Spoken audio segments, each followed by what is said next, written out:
Halo pemirsa, berjumpa lagi dengan kami di One News Internasional TV One Newscom. Amerika Serikat dikabarkan menjajaki kerjasama dengan sejumlah negara termasuk Indonesia untuk membentuk pasukan internasional di jalur Gaza.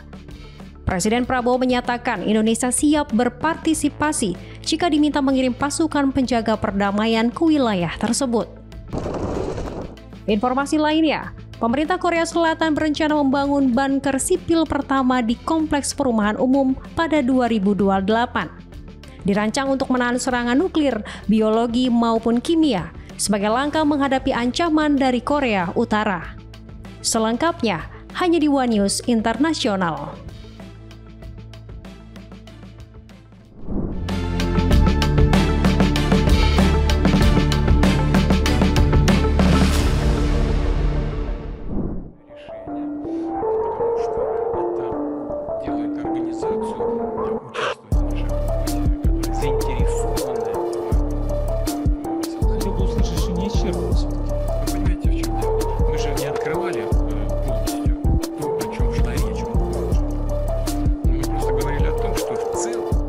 Para Menteri Pertahanan NATO dijadwalkan membahas langkah memperkuat pertahanan udara terhadap ancaman Rusia pada Rabu 15 Oktober. Pertemuan digelar di tengah kekhawatiran bahwa Moskow tengah menguji batas reaksi Barat di wilayah abu-abu antara perang dan damai. Fokus pembahasan juga mencakup dukungan tambahan untuk Ukraina dengan kehadiran Menteri Pertahanan Amerika Serikat Pete Hegseth dan Presiden Donald Trump yang mempertimbangkan pengiriman rudal jarak jauh ke Kiev. Pertemuan di Brussels ini berlangsung setelah serangkaian pelanggaran wilayah udara NATO oleh Rusia di Polandia dan Estonia yang memicu kekhawatiran akan perluasan konflik. NATO menilai Moskow melampaui batas dengan mengirim drone misterius yang terbang dekat fasilitas militer dan bandara di sejumlah negara anggota. Earlier this month, 9 allies came together along with Ukraine.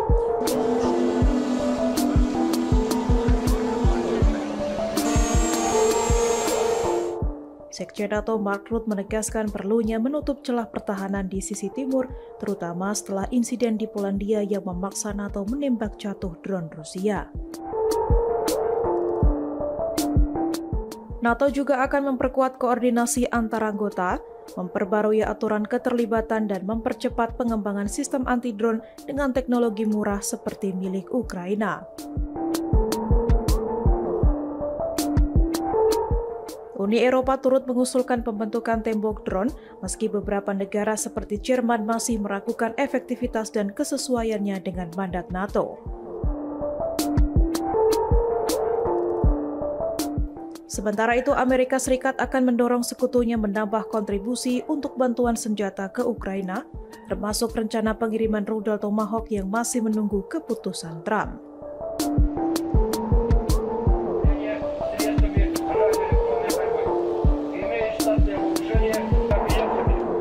Для них являются бронированные объекты и скопления пехоты.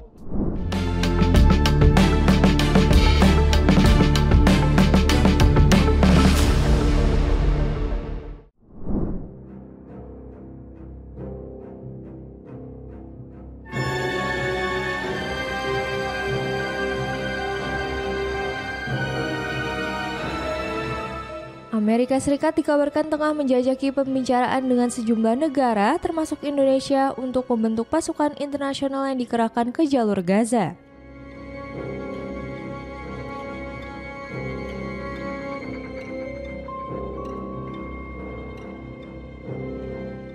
Palestina multinegara ini dirancang guna menstabilkan keamanan di wilayah yang porak-poranda akibat agresi Israel selama 2 tahun terakhir.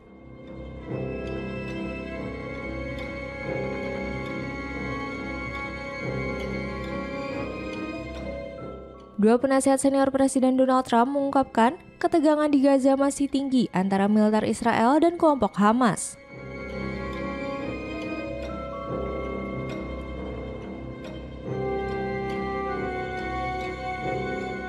Menurut penasihat yang enggan disebutkan namanya, Washington telah menghubungi beberapa negara untuk berkontribusi dalam pembentukan pasukan tersebut.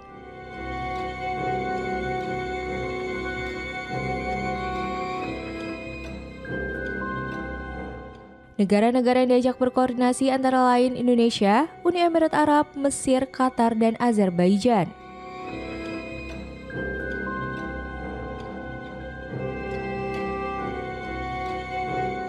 Inisiatif pembentukan pasukan internasional ini menjadi salah satu poin utama dalam proposal gencatan senjata berisi 20 pasal yang diusulkan oleh Presiden Trump.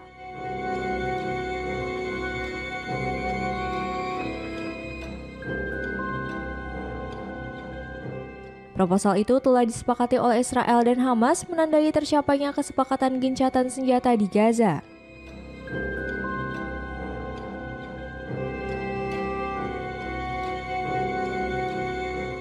Amerika Serikat disebut telah menyetujui penyediaan hingga 200 personel militer guna mendukung operasi pasukan internasional tersebut.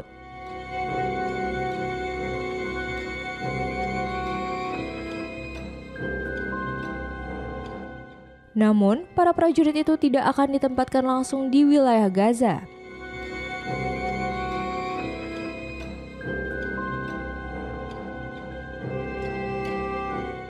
Sebelumnya, Presiden Prabowo menyatakan Indonesia selalu konsisten mendukung upaya perdamaian di Palestina dengan mengirim bantuan, kapal, hingga pesawat Hercules.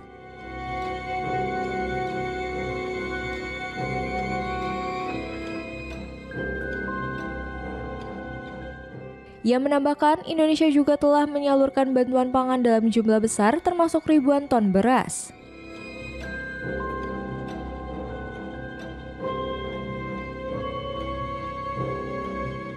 Prabowo menegaskan Indonesia siap berpartisipasi jika diminta mengirim pasukan penjaga perdamaian ke jalur Gaza.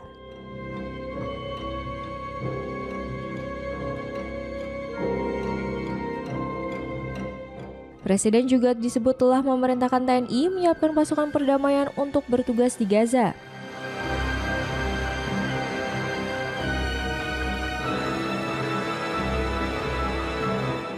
Instruksi itu disampaikan langsung kepada Wakil Panglima TNI Jenderal Tandio Budi Revita dalam rapat terbatas di kediaman Prabowo yang juga telah dibenarkan oleh Menteri Sekretaris Negara Prasetyo Hadi.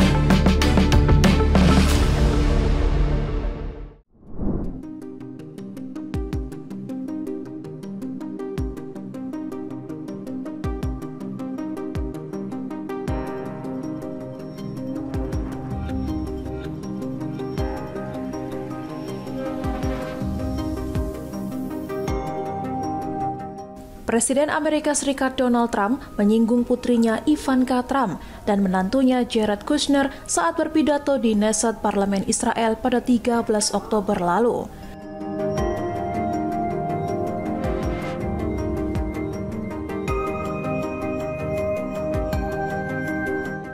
Dalam pidatonya, Trump menyebut Ivanka telah berpindah keyakinan menjadi penganut agama Yahudi mengikuti sang suami.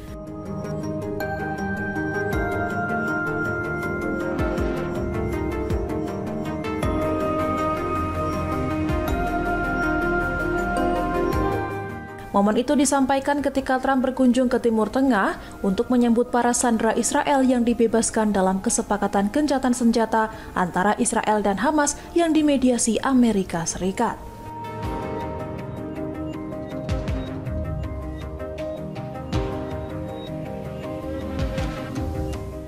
Trump mengatakan bahwa Ivanka sangat mencintai Israel hingga bersedia berpindah agama dan membangun keluarga harmonis bersama Kushner.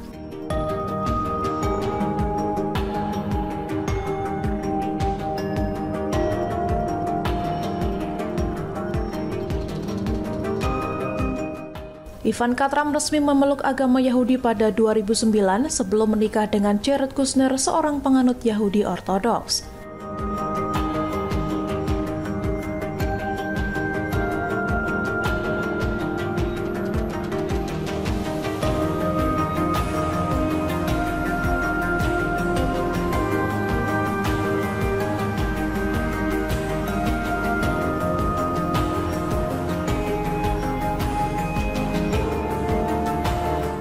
Dalam sebuah wawancara, Ivanka menyebut keyakinannya sebagai hal yang sangat pribadi dan menjadi panduan kuat bagi kehidupan keluarganya.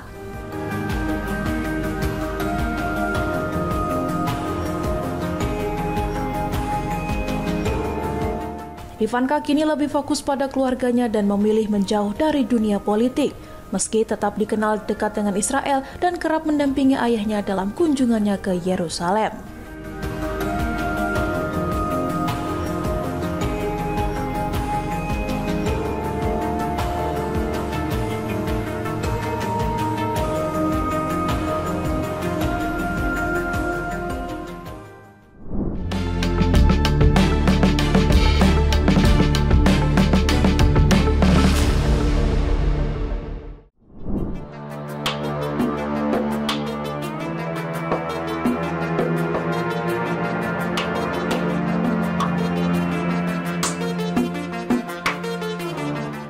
NATO dikabarkan memperkuat aktivitas militer dan intelijen di kawasan timur yang berbatasan langsung dengan Rusia dan Belarus.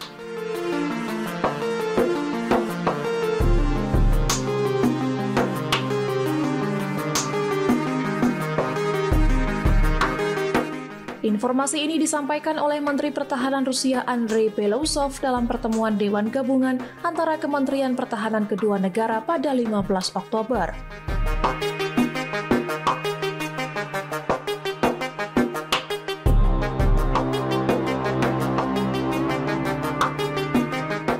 Belousov menilai langkah tersebut menunjukkan bahwa aliansi Barat itu kini mempertahankan kehadiran militer yang signifikan di sisi timur.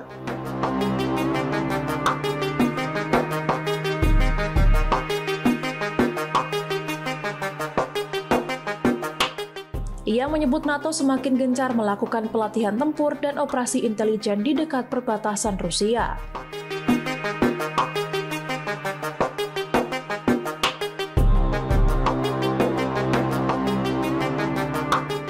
Menurut Belousov, dalam latihan sebelumnya, sekitar 60.000 pasukan NATO terlibat di wilayah timur organisasi tersebut.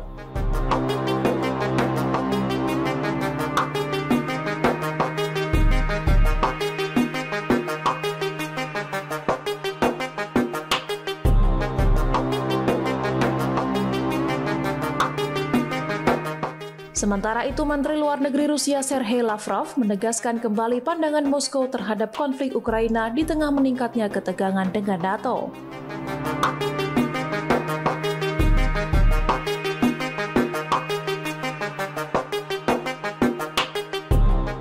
Dalam pernyataannya di Telegram publik, Lavrov menuduh NATO dan Uni Eropa telah melancarkan perang terhadap Rusia dengan menjadikan Ukraina sebagai pihak perantara.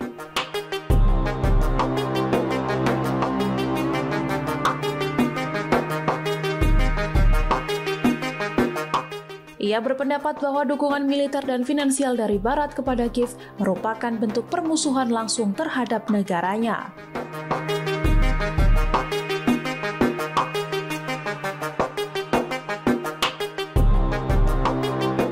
Pernyataan Lavrov muncul di tengah meningkatnya laporan serangan drone yang melanggar wilayah udara negara-negara anggota NATO.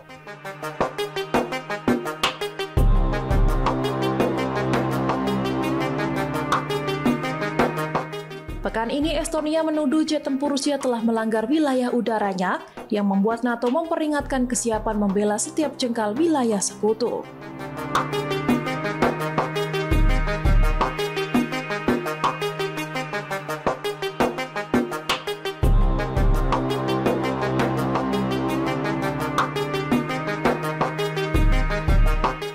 Sebelumnya, Polandia juga melaporkan sekitar 20 pesawat tirawak asal Moskow yang masuk ke ruang udara mereka.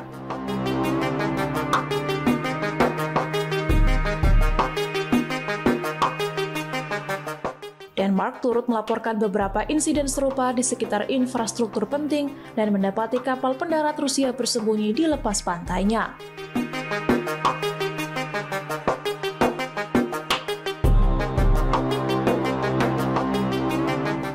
Menanggapi hal tersebut, Sekretaris Jenderal NATO Mark Rutte mengatakan aliansi akan memutuskan tindakan terhadap setiap pelanggaran udara secara langsung berdasarkan tingkat ancaman.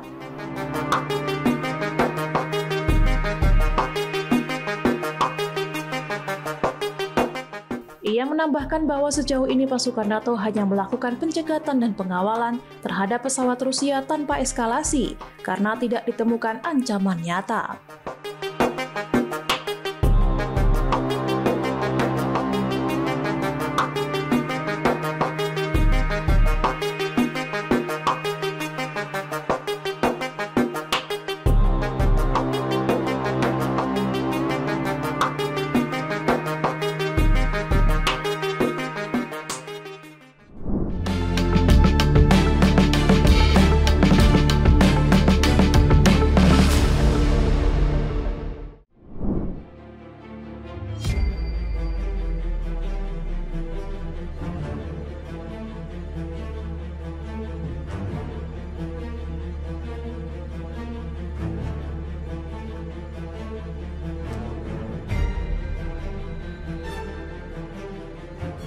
Ambisi Eropa membangun jet tempur generasi ke-6 senilai 100 miliar euro atau sekitar 1.928 triliun rupiah berada di ambang kegagalan, menurut laporan The Parliament Selasa 14 Oktober 2025.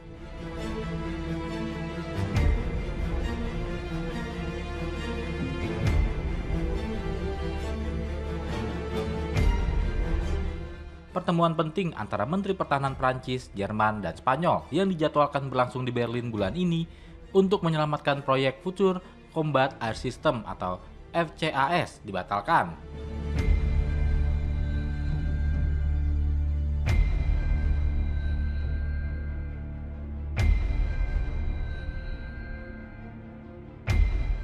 Prancis yang baru saja menunjuk Menteri Pertahanan baru tengah dilanda kekacauan politik. Situasi itu menambah ketidakpastian terhadap proyek FCAS yang semula digadang-gadang sebagai tonggak kemandirian pertahanan Eropa.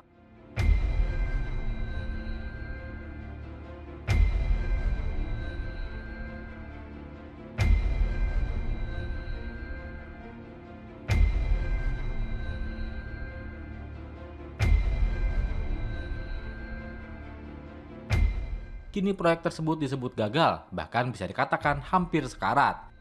Keterlambatan teknologi pertahanan Eropa berakar panjang. Setelah Perang Dingin berakhir, belanja militer Eropa anjlok. Dari puncaknya 4% PDB pada 1962 menjadi hanya 1,3% pada 2015.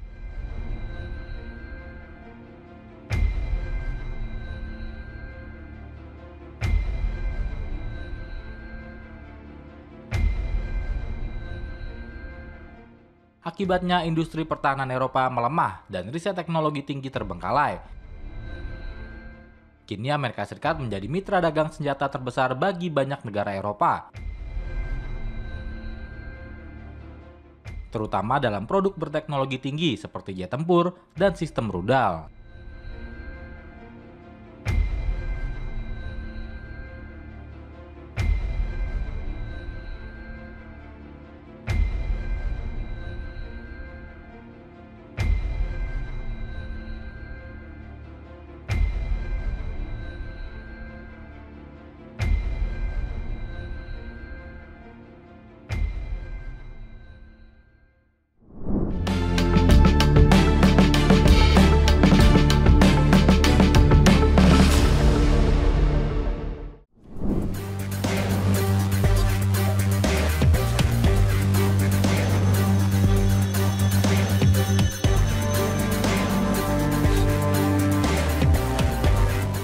Pemerintah Korea Selatan berencana membangun bunker sipil pertama di kompleks perumahan umum pada 2028. Dirancang untuk menahan serangan nuklir, biologi maupun kimia sebagai langkah menghadapi ancaman dari Korea Utara.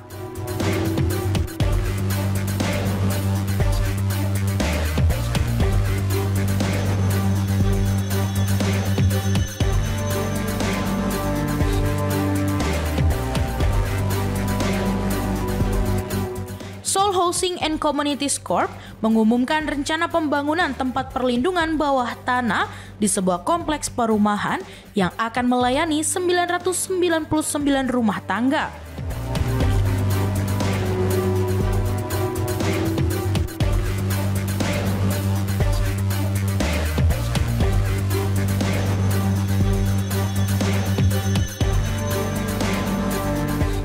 Bunker ini dirancang seluas 2.147 meter persegi dan mampu menampung hingga 1.020 orang secara bersamaan. Lengkap dengan fasilitas yang memungkinkan penghuni bertahan selama 14 hari.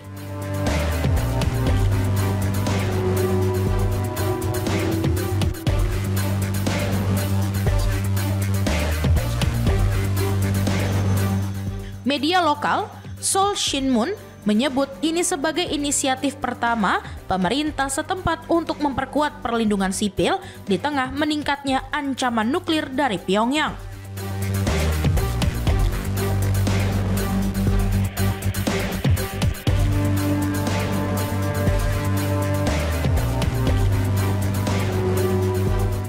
Pekan lalu, Korea Utara menggelar parade militer besar yang menampilkan rudal balistik baru yang diklaim mampu mencapai Korea Selatan bahkan Amerika Serikat dengan hulu ledak nuklir.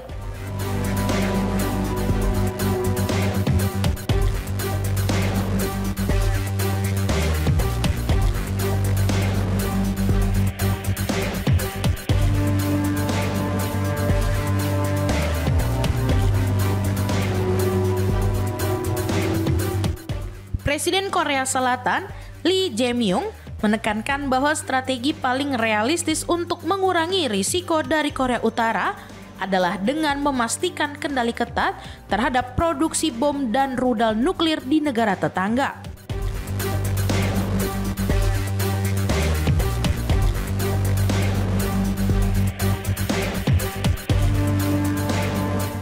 Namun, Pyongyang menolak upaya diplomasi yang ditawarkan Seoul untuk sementara waktu.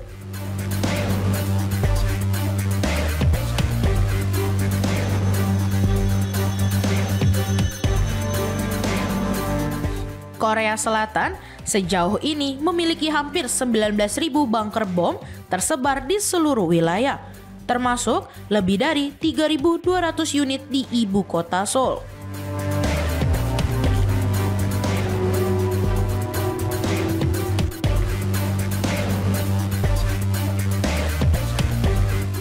Sebagian besar fasilitas tersebut berada di stasiun kereta bawah tanah, ruang bawah tanah, garasi parkir apartemen pribadi, serta bangunan komersial yang ditetapkan sebagai tempat penampungan dengan persetujuan pemilik.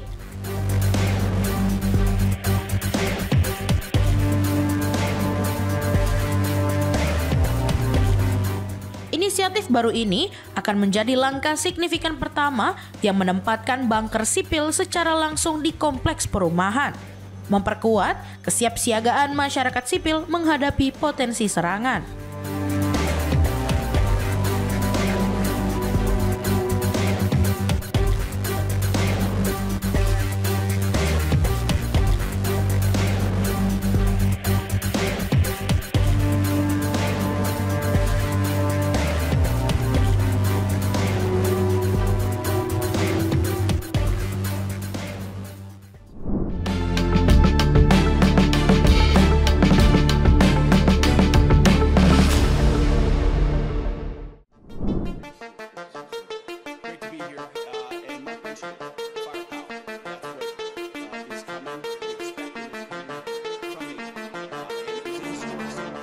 Semua pesawat yang membawa Menteri Pertahanan Amerika Serikat Pete Hegseth dilaporkan melakukan pendaratan tak terjadwal di Inggris Raya pada Rabu 15 Oktober.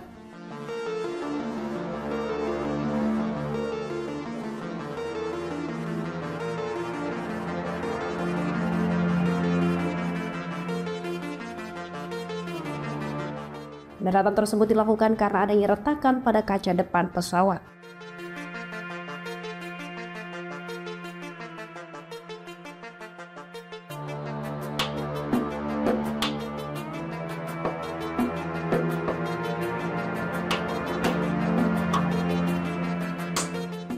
Pentagon menyampaikan bahwa seluruh penumpang termasuk Menteri Hexen dalam keadaan selamat.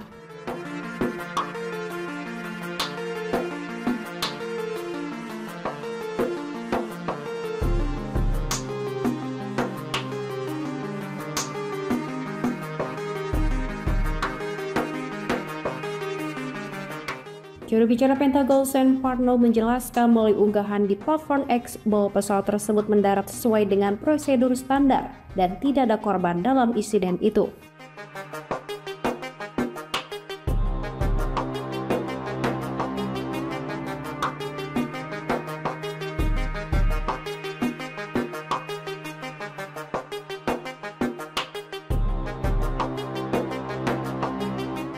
Diketahui, Hansen saat itu sedang dalam perjalanan pulang dari kunjungan singkat ke Brussels.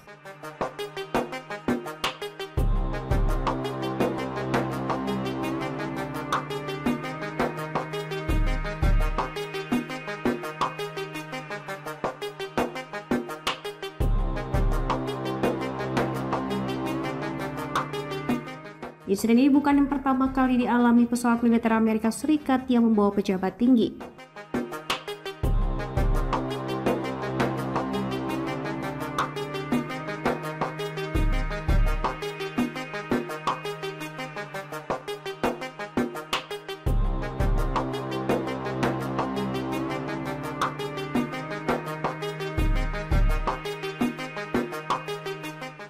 Pada awal tahun ini, pesawat Angkatan Udara Amerika Serikat yang membawa Menteri Luar Negeri Marco Rubio menuju Munich juga sempat mengalami masalah mekanis dan terpaksa kembali ke Washington.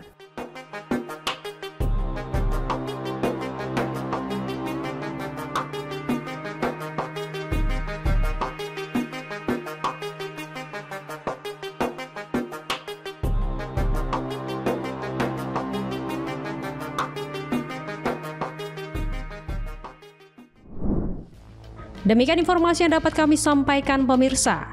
Terima kasih telah bergabung bersama kami. Sampai jumpa di One News Internasional berikutnya setiap pukul 8 malam hanya di kanal YouTube TV One Newscom.